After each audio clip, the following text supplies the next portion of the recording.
Let's go.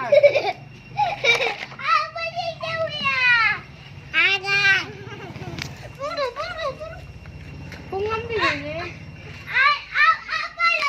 Con thật thế. Con muốn nói gì? Cảm ơn chị.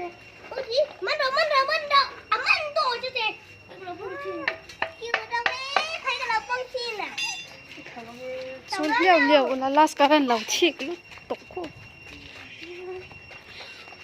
Ta khăn nóng rồi ta khăn.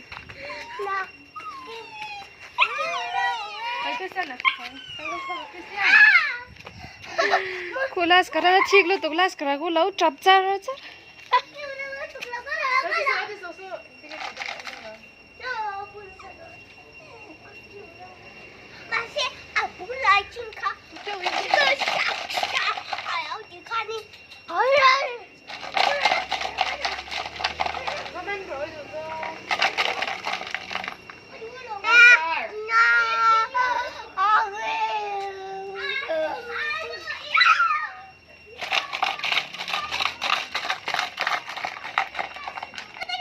Ý cho là làm bao đây không? Su.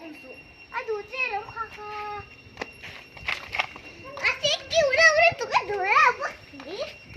Sẽ một tôi là tiểu tập tất kìa. Thấy không? Kêu là quê. Không bro. Ít rồi đi tụ.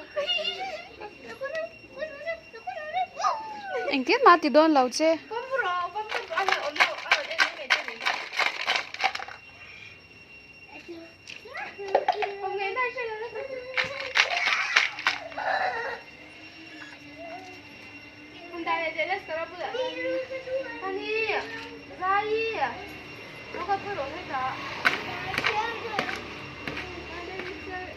Thì thấy liên tục.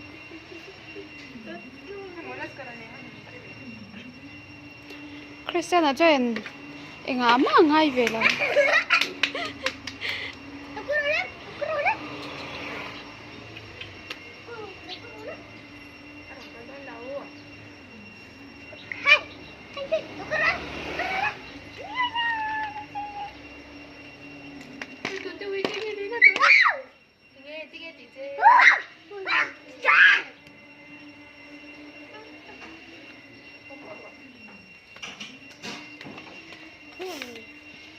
Thì thấy nó tục tên luôn. Cái cổ rất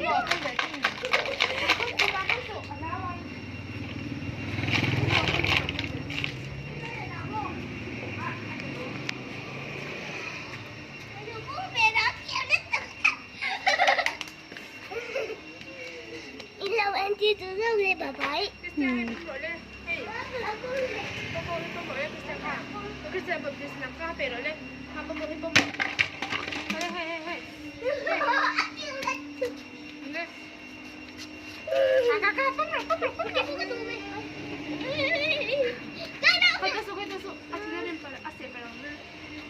bấm vào cái đồ lâu nhỉ con.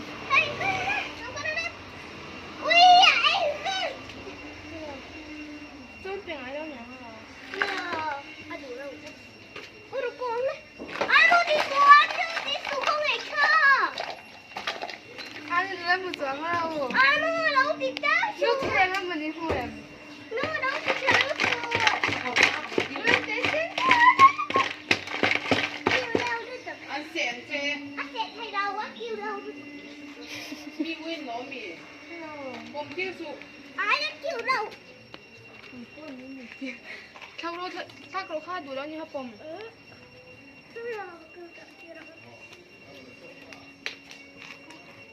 Khác đủ đó như hả? Cô lồng xuống có tí rồi. Sao hay là mua hơi nha được. Anh kêu đâu biết là cái đồ là.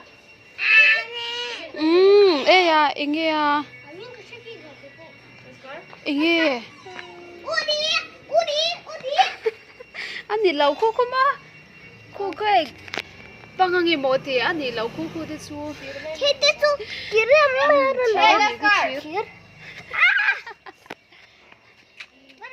Thir ani ka thir.